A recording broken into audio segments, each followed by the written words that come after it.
சித்திரை நட்சத்திரம் பார்த்தீங்கன்னா குறிப்பாக 1-2 பாதத்தில் இருக்கிறவங்களுக்கு பார்த்தீங்கன்னா மிகுந்த சோதனையான காலகட்டம் தான் சொல்ல முடியும். ஏன்னா தொட்டதெல்லாம் பிரச்சனை அப்படின்ற மாதிரி தான் சொல்லணும். ஏதோ ஒன்றத்தை நம்ம போய் வெளியே சொன்னாவே அதுவே உங்களுக்கு பிரச்சனையாயிடும். நீங்கள் போய் அடுத்தவங்க அறிவுரை சொல்லுவீங்க, பார்த்தா அது பெரிய பஞ்சாயத்தாக நீங்கள் தான் தப்பு செய்த மாதிரி ஒரு தோரணை உங்களுக்கு வந்துடும். ஏன்னா இந்த காலகட்டத்தில் பிறரை நம்பி ஏமாறக்கூடிய வாய்ப்புகள் எல்லாமே இருக்குது. நம்பி ஒரு விஷயத்த சொல்லுவீங்க, அந்த நம்பிக்கை உங்களுக்கு சோதனையாக மாறும். மேலும் என்னன்னாக்கா இந்த காலகட்டத்தில் தான் நிறைய பேர் என்றைக்கோ ஒரு கையெழுத்து போட்டிருப்பீங்க, அது பார்த்தீங்கன்னா இன்றைக்கி உங்கள் தலையில் மிகப்பெரிய இடியாக விழும். நீங்கள் எதிர்பார்க்காத ஒரு பிரச்சனையாக இருக்கும்.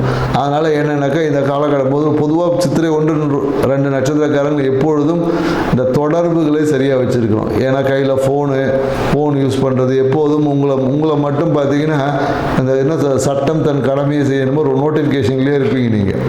ஏதாவது ஒரு விஷயத்தில் ஏதாவது ஒரு தவறான பதிவுகளை நீங்கள் பதியும் போது அது பிரச்சனைக்குரியதாகவும் உங்களுக்கு அவமானத்தை செய்யக்கூடிய ஒரு நிகழ்வாக மாறும் அப்படின்னு சொல்லலாம்.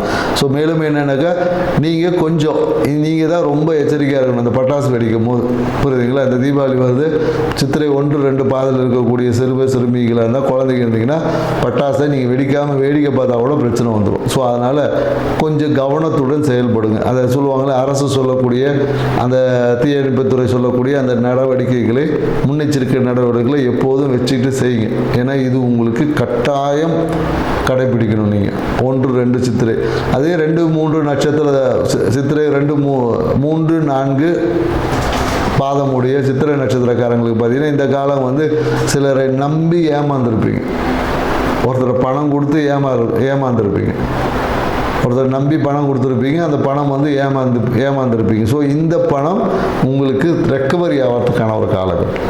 நம்பி ஏமாந்த விஷயங்கள் திருப்பி உங்கள் கைக்கு கிடைப்பதற்கான ஒரு காலகட்டம். அதனால் என்னென்னாக்கா எப்பொழுதும் பார்த்தீங்கன்னா இந்த சித்திரை நட்சத்திரக்காரங்க என்னென்னாக்கா தன்னை சுற்றி ஒரு லக்ஸரியஸ் பொருட்கள் இருக்கணும், ஆடம்பர பொருட்கள், ஆடம்பர கார் வாங்குது, ஆடம்பரமாக ஃபோன் வச்சுக்குது, சும்மாவே காலே வரணும்னா கூட ஒரு 4-5 ஃபோன் வச்சுருப்பாங்க.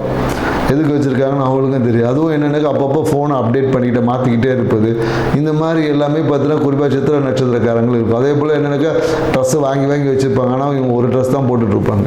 இந்த மாதிரியான ஆடம்பர விஷயங்கள் ஆர்வம் இருக்கும். ஸோ இப்போ நீங்கள் ஏமாந்த பணத்தை யார்கிட்ட கொடுத்து கடந்த காலத்தில் ஏமாந்த பணத்தை திருப்பி பெறுவதற்கு, திரும்பி கிடைப்பதற்கான ஒரு காலகட்டம். இதில் ஒரு குறிப்பிட்ட பகுதி உங்களுக்கு கிடைக்குமானா கண்டிப்பாக கிடைக்கும். ஸோ மகிழ்ச்சியாக இருங்க. தீபாவளி அப்பயே கொண்டாடுங்க.